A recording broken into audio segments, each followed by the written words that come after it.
Grabe na naman ang ulan. Good morning mga kawaray. Bibiyahe tayo ulit. Today is November 11 para mahilig ang Shopee. Hala, bira. Order na kayo. Maulang umaga mga kawaray.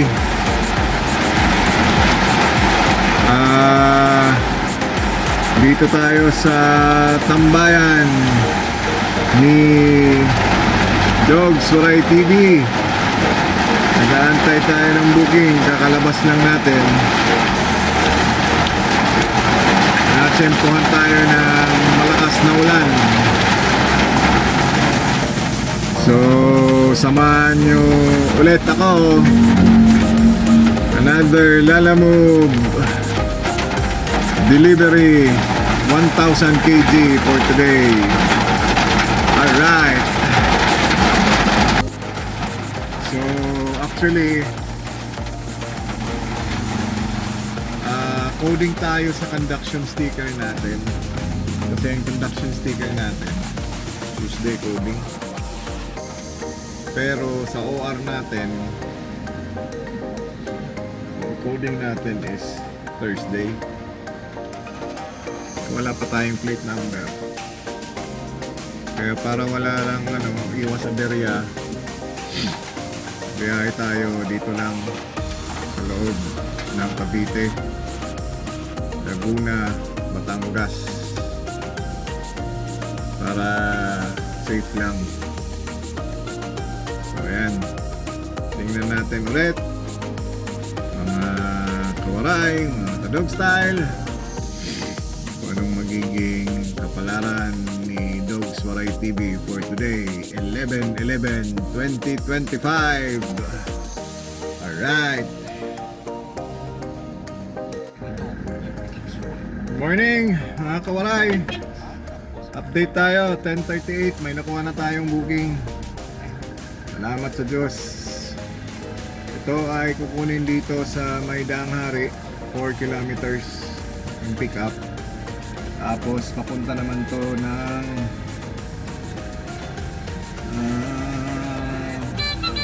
may Taytay. Alright, puntahan ko na guys.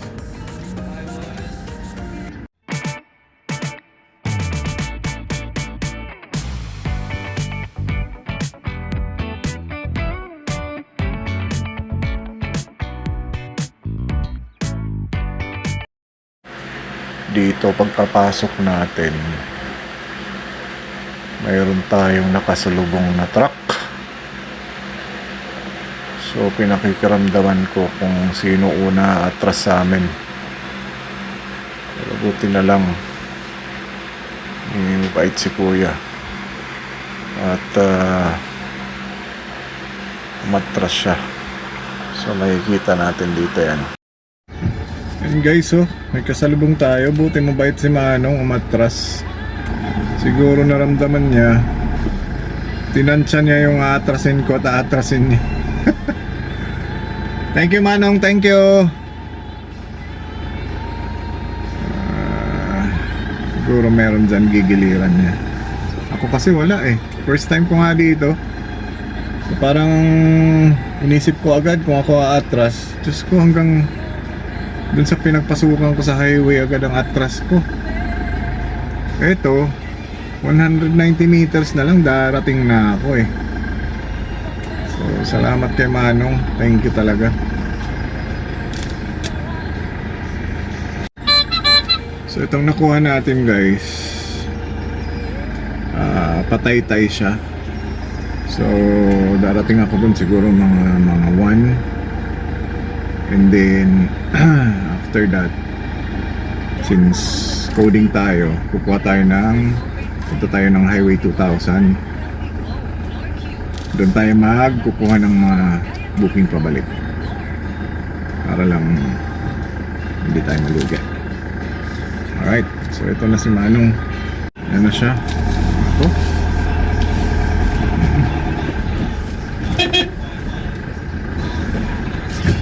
Nay! Thank you!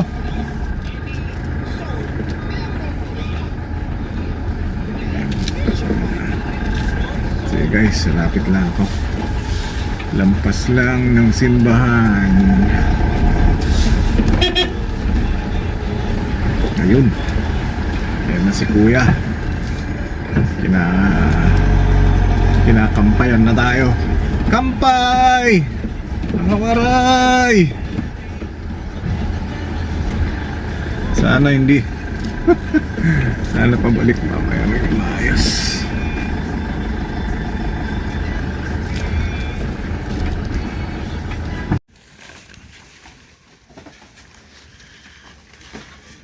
Dito pala gumagawa ng mga fender ng motor. Tayo guys. First pick up. Puntang Taytay.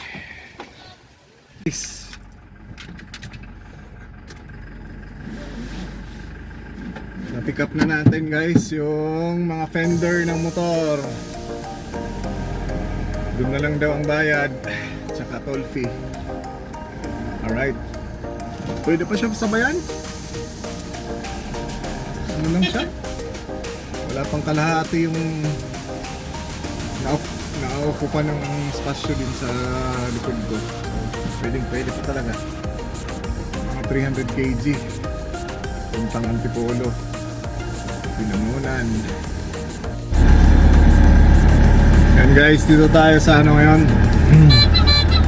Ito, hanggang hari. Palabang ba? Palabang. Tapos ang labas nito is nag-SLEX tayo dun sa Muntinlupa. Tapos exit tayo ng Bikutan hanggang C6 tayo. From C6 8 kilometers na lang siya. Wala tayong nakukuhang kasabay. May dumain sa daraanan. Dadalawang isip din ako na patagalin pa kasi ano eh, baka maabutan tayo ng window hour ba, kasi coding nga yung ano natin, conduction. Pero if ever man may ORCR naman tayo na Thursday ang ano, coding ng plate number, so bahala na. Ingat-ingat sa lahat mga kawaray. Huwag hinahitanan. Ay hindi pa nga ano yung panahon. Hindi mo matansya. So ngayon, tingnan nyo sobrang init na naman. Tapos maya maya uulan na naman yan. Ay nako. Hey guys, mamaya na lang. Ingat, ingat, ingat.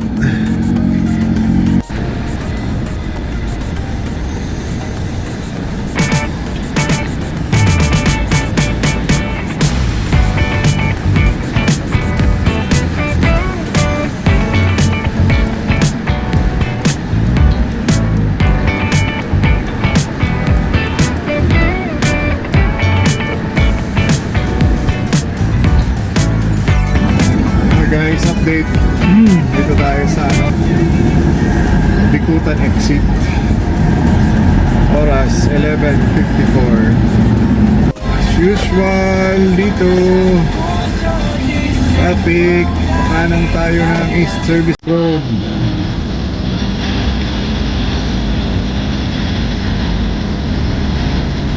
Init na guys. Siguro di rin na yung mga parayaw nga uran. Merong. Pero madilim dun sa ano, bandang Pasay.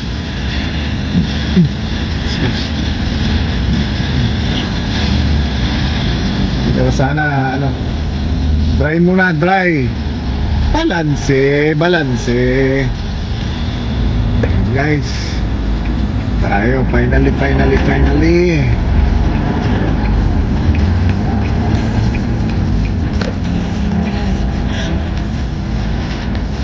Ayos. Good job.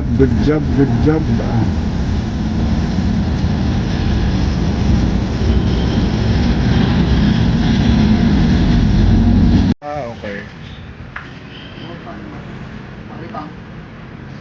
Sige po. Wala tayo sa drop off guys. Mga tender dito sa Taytay. Alright. Ayos na guys.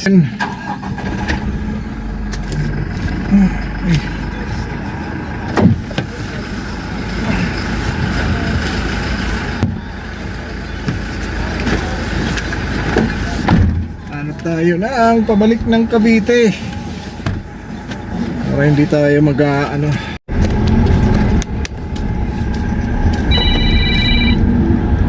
Hello po. Apa?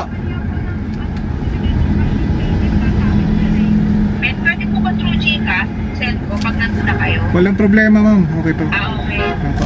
Sige. Kasi tao lang namin. Nandun na sa akin balik ang bahay. Sige lang, no problem ma'am. Okay lang. Pag Dagdagan mo lang ng pang cash out ng Gcash ma'am ha. Okay lang ba? 10 pesos lang yata yun eh. Ganun. Magkano po? 10 lang yata ma'am, 10. Okay. Sige. Aha. Okay, papunta na po ako doon. Alam na yung tao mo doon na may pipick up na po? Alam niya po. Sige po, papunta na po ako. Malapit na po ako. Okay po. Guys, time check. Alauna. So, meron tayong pick up dito lang sa Taytay. 800 meters ang pick up papuntang E. Rodriguez Jr. sa may Pasig, sa may Starbucks daw. So, ito ay 1,000 kg. And ang fare niya is 585. Puntahan ko muna guys. Thank you. Yan guys, yung second pickup natin papuntang E. Rodriguez sa Pasig. Okay. Ayos na. Punta na tayo ng E-Rod. So ang layo ay 13 kilometers. Okay guys, puntahan ko na.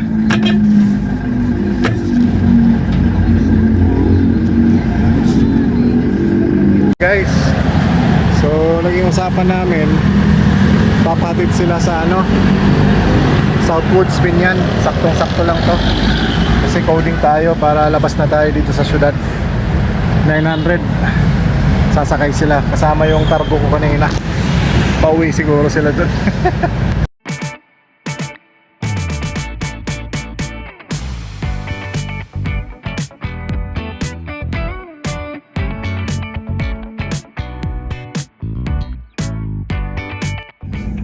Alright guys, thank you Lord.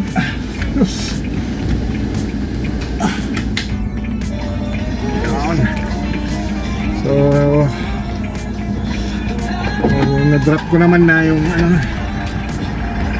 yung kinontrata tayo papunta dito sa Binyan, Southwoods. Galing dun sa drop off ng Pasig kanina. Okay na rin. Total fare 1,011 kasama yung toll.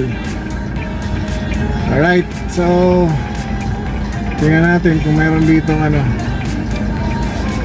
paimos. Yan, so update lang mga kawaray. Hindi na tayo makakakuha nito kasi paalas 5 na.